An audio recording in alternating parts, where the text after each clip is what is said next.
Good afternoon. Welcome to Jim Munley's World of Weather. Clicked on to long-range weather forecast discussion from May 30th to June 13th. Before I get into the forecast, I want to talk about what remains of Bertha. This is a 2 p.m. position. You can see it right down here. It is latitude 33.7 north, 80.2 west. Maximum sustained winds are 35 miles per hour, and movement is towards the west-northwest at 15 miles per hour. This is a track it's forecast to take, and we'll look at the rainfall forecast for this period. We're going to look at the day 1 forecast. Program is updating. And we can see we have a swath of heavy rainfall here, and it looks like it's in the purple, about 2, maybe 3 inches, 2 to 3 inches here. And then also here, this is also 2 to 3 inches maybe here. This is the day 1, and this is due to the wind flow into these mountains at the higher elevations that will enhance the rainfall.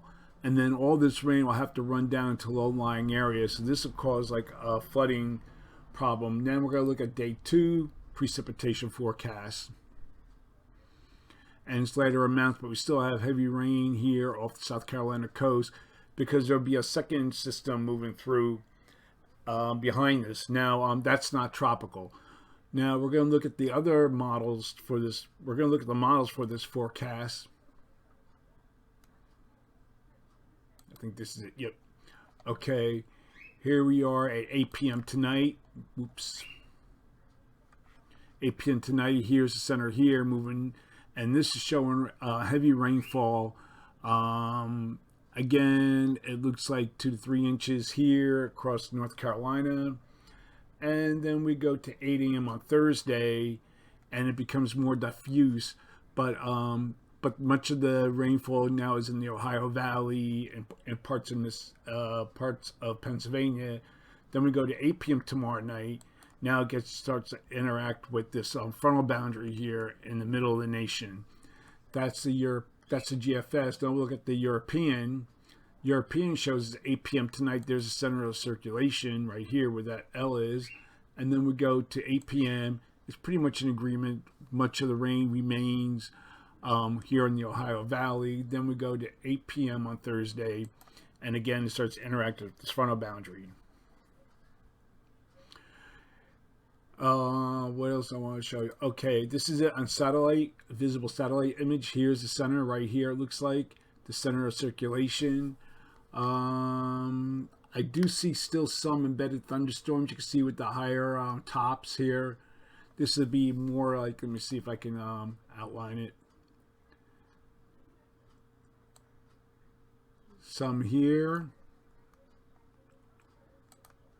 And some might be popping up around this area here. And that's about it. Maybe a little bit in this area here, but it seems like this would be more like a rainmaker during this period. Okay, anything else I want to show? Okay, no, that's right now. Now we'll get to the forecast. This is for the forecast period from May 30th to June 3rd. And we can see that we have here a trough here along the west coast, also over the northeast, and this ridge will be in between. And we come to the 3rd. This is how we expect the forecast, the pattern to look like. And there'll be this will be resulting in a blocking pattern across much of the U.S. Now, for this forecast period, we're forecasting above normal temperatures across the west, under the ridge, with anomalies greater than 25 degrees above normal. And the heat will later spread into the plains with anomalies of 10 to 20 degrees above normal. And then in contrast, due to this trough in the northeast, we're forecasting below normal temperature from the Great Lakes to the northeast with anomalies of 5 to 10 degrees below normal.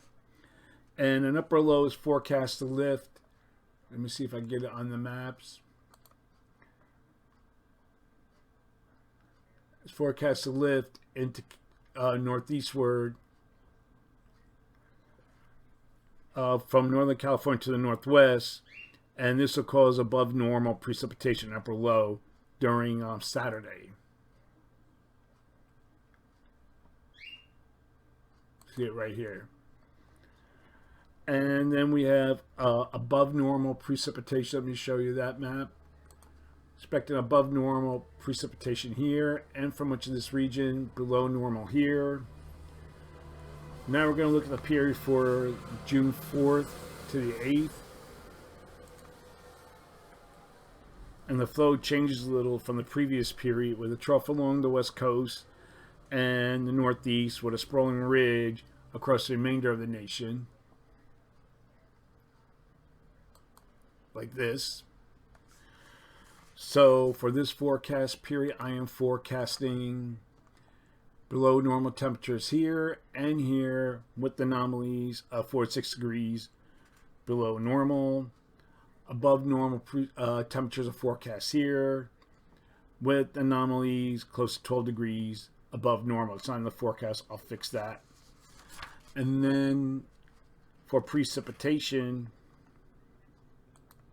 calling for above normal precipitation for much of this region here. Probability of occurrence is up to 45%. Below normal precipitation forecast here with anomalies with the probability of occurrence of 40%. Now looking ahead for the period for June 9th through the 13th.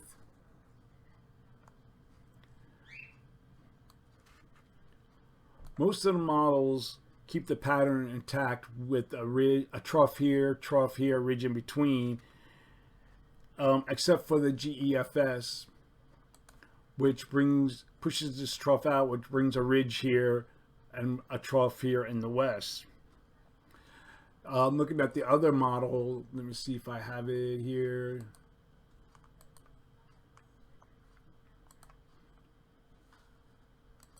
Okay.